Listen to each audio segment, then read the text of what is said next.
trabalhou com, assim, praticamente em quase todas as emissoras de TV, com vários tipos de programa, vários profissionais. Como é que é adequar essa linguagem, assim? Como é que é para você isso? Flui de uma maneira naturalmente? Como é que é? Olha, em TV tem dois tipos de trabalho que são bem distintos. Um é quando você escreve para alguém, quando você escreve para um artista.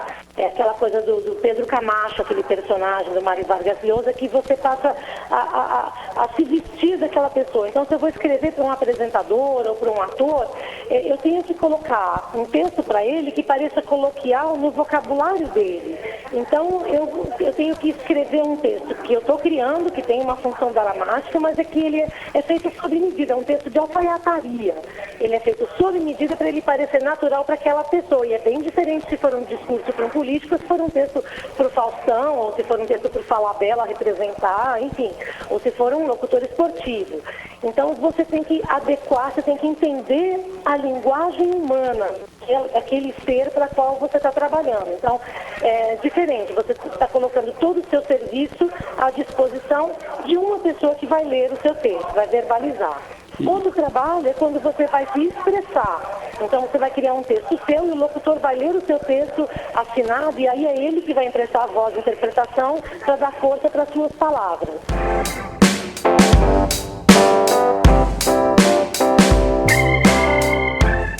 O Ernesto Varela ainda é um personagem ou é você? Fala um pouquinho do Ernesto Varela, que marcou tanto a história assim na comunicação brasileira. Olha, o Varela está misturado com a minha vida já há muitos anos e tal. E este ano, 2006, foi quando a gente trouxe esse personagem para o teatro e fizemos uma grande, enfim, uma salada de linguagens. A gente usou os vídeos do Varela junto com coisas que nós gravamos agora e com o teatro, que é uma mídia realmente muito nova para mim e extremamente interessante. Foi uma temporada longa que nós fizemos aqui em São Paulo, no Tuca, e estamos preparando agora uma volta desse espetáculo que vai se iniciar por Brasília, agora em maio. É um personagem que eu tenho o maior carinho e tem aí uma molecada que só me conhecia do Rá-Tim-Bum, do Castelo Rá-Tim-Bum, do Vitrine, que está descobrindo o Varela. Está sendo divertido isso. Tá certo. E o programa de TV, assim, o Saca-Rolha, como é que foi para você, assim, dividir com o Lobão, com a Mariana, esse espaço? Foi legal? Foi maravilhoso, né? Foram 2 anos de temporada nossa e foi sensacional, né? 2 figuras que eu não conhecia, cotidianamente, assim, e foi um grande prazer, assim, fazer esses 2 anos de Saca-Rolha lá na Rede 21. E as personalidades praticamente, assim, pareciam que não combinariam entre si, mas deu uma química, uma liga interessante, né? Isso é sorte, né? Porque você, às vezes, junta personalidades que até podem ter afinidade pessoalmente e não vira um programa de televisão. No nosso caso, foi uma super sorte, assim, pegar 3 figuras que nunca tinham estado juntas e rolou, assim, é mérito total do Rogério Galo, que era o diretor na época do canal, que nos convidou e nos botou juntos nessa daí.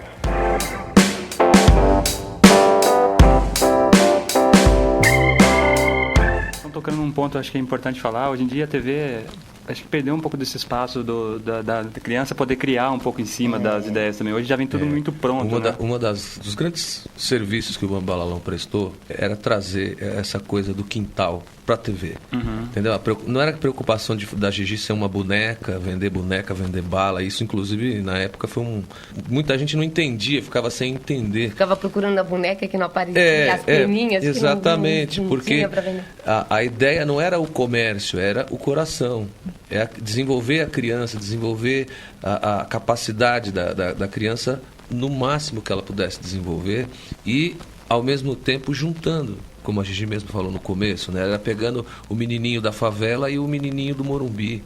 Botaram os 2 juntos numa brincadeira. Tanto é, X, que o Bambalalão, ele não tinha um público assim, setorizado. Não era uma classe que assistia o Bambalalão. Nós tínhamos crianças de periferia, criança de interior, criança classe A, B, A, C. Era um popular muito gostoso, né? Não é? Pegava todas as classes. Tem gente que fala que a cultura tem uma audiência especializada, que é um público mais elite, né? de elite, classe A, mas isso não corresponde à verdade.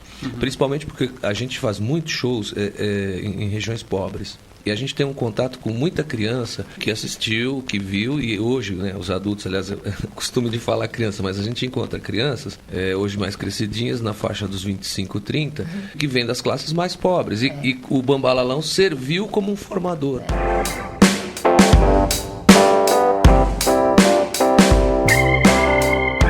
E o que você achou da sua adaptação do livro O Cheiro do Ralo para os cinemas? Eu achei bastante divertido, achei que o resultado foi muito surpreendente para todos os envolvidos, né? Acho bem interessante. A minha expectativa desde o começo era ver essa releitura, ver essa adaptação, né? Eu acho que tem um resultado bastante interessante. Ele teve um bom resultado também na 30ª Mostra de Cinema aqui Internacional de São Paulo, né? Ali começou a história no circuito de premiações, né? Eu acho que começou no Rio. No Rio antes? No Rio, o Rio foi primeiro e foi inclusive a primeira apresentação do filme não só para classe, como diriam, né? Mas tiveram apresentações públicas. E foi quando a gente sentiu o impacto e a gente até se assustou com o resultado, que foi muito positivo. E você tem contato com o público? Como é que você tem visto a reação deles? Eu tenho tentado me manter um pouco distante disso tudo. No começo, o retorno que eu tinha, principalmente dos meus leitores mais próximos, era sempre muito dividido. Pessoas que gostam muito e pessoas que ficam muito presas ao livro e que comparam muito e têm uma visão mais crítica, no pior sentido. O próprio Celton mesmo, eu vi uma entrevista dele falando numa rádio, ele comentando a respeito de que ele andava com o livro embaixo do braço. Não, isso aqui tem que entrar. Não, essa frase é sensacional, né? Ele também é um admirador seu, né? Ele virou o chato do livro, é o apelido dele. Eu não opinava nada. Tudo que perguntavam, como eu participei como ator, tudo que perguntavam, eu falava que eu não sabia que eu fiz o livro, isso era o filme, eu não tinha nada a ver. Eu tentei me manter o máximo distante dessa parte. Eu não quis trabalhar o roteiro, nem nada. Mas o Celton conhece o livro bem melhor do que eu, porque eu escrevi o livro em 2002 e nunca mais li, e ele releu muitas vezes. Né? Então eu acho que ele era até mais indicado mesmo para isso.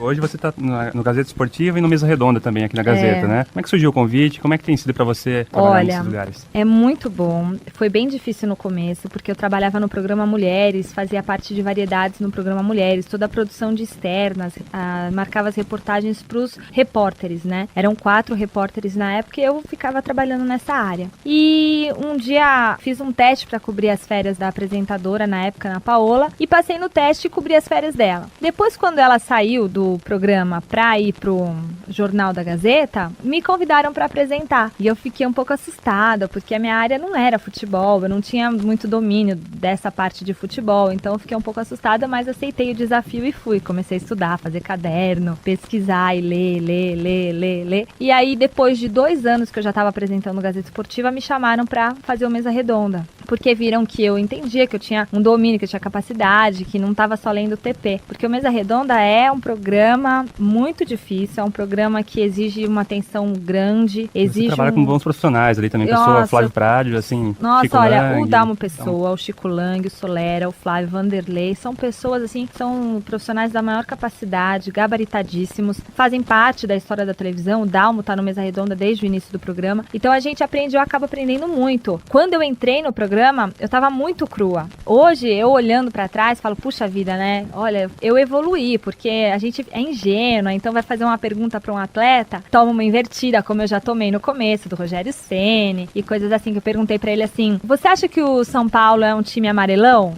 Eu lembro dessa pergunta no ar. Aí ele virou e falou, sei lá, fica quieta, você, sei lá o quê. E aí o Avalone, na época era o Avalone disse, não, é verdade, o São Paulo tá perdendo e tal. Se eu fosse fazer uma pergunta hoje, além de colocar isso na boca de um internauta, que é uma coisa boa, você passa a responsabilidade para alguém, eu teria mais algum embasamento. Olha, o São Paulo perdeu em tal jogo.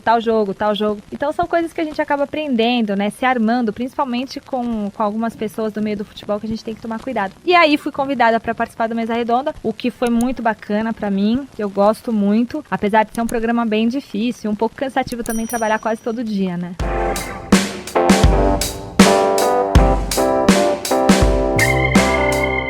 um dos atores que participou do Terça Insana, inclusive mais.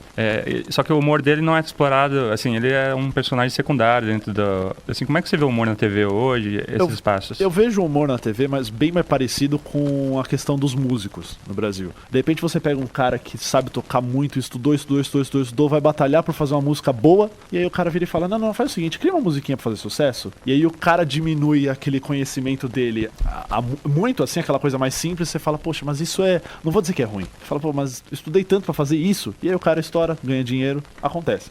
O humor eu vejo mais ou menos assim, que aí o cara é muito bom, aí ele vai pro humor, lá na TV, aí ele pode fazer mais, os caras falam, não, eu só quero que você olhe pra câmera e fale, é mole, no final de cada sketch, entendeu? Humor pasteurizado. Pasteurizado, exatamente. Aí o humor pasteurizado, a pessoa que nunca conheceu o passado do cara vai falar, nossa, esse cara é ruim, hein? Ou então, nossa, que humorzinho sem graça. Só que o cara é muito bom. Eu, particularmente, assisti o Sob Nova Direção, não é um humor que eu gosto, o Zorra Total também não é um humor que eu gosto muito, mas tem muita gente muito boa lá.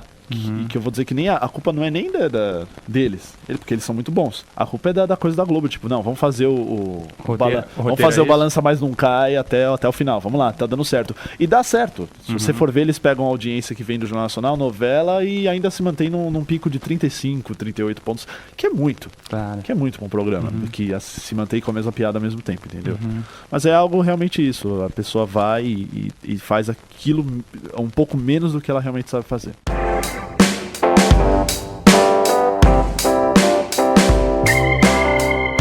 Depois do sucesso do filme Dois Filhos de Francisco, vocês pensam em outra experiência no cinema ou não? Eu acho que não, acho que, claro, a gente não pode dizer não vamos fazer, né? Dessa água não beberemos, mas por enquanto não, acho que essa nossa viagem aí foi uma viagem de uma estação só, eu acho que escapamos dessa vivos, é muito difícil que a gente volte a fazer mais alguma coisa contando, porque a história depois do que aconteceu do estudo é o amor, o Brasil inteiro conhece, eu acho que não tem por que continuar contando.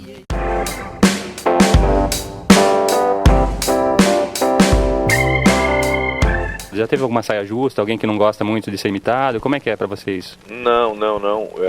Inclusive todos que eu faço a imitação, né, eles gostam muito porque eu me preocupo em fazer a imitação, né, sem agredir a pessoa, entendeu? Sempre com muito respeito. É mais uma homenagem, né?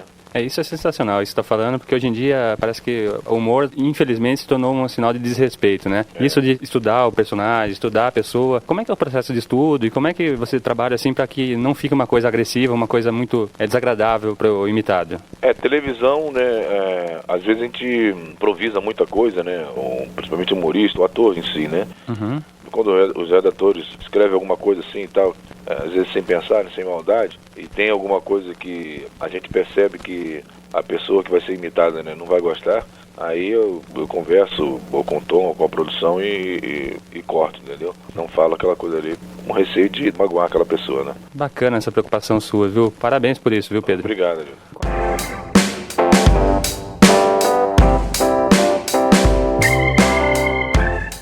Para mim, assim, o fundamental é que cada vez mais a gente vive num mundo compartilhado. As pessoas têm acesso à informação de uma maneira brutal, como nunca houve, né? O que impede, por exemplo, que a informação fique censurada ou que os políticos consigam manipular a opinião popular através dos veículos que eles são donos, entendeu? Eu acho que é um mundo muito interessante para todos nós.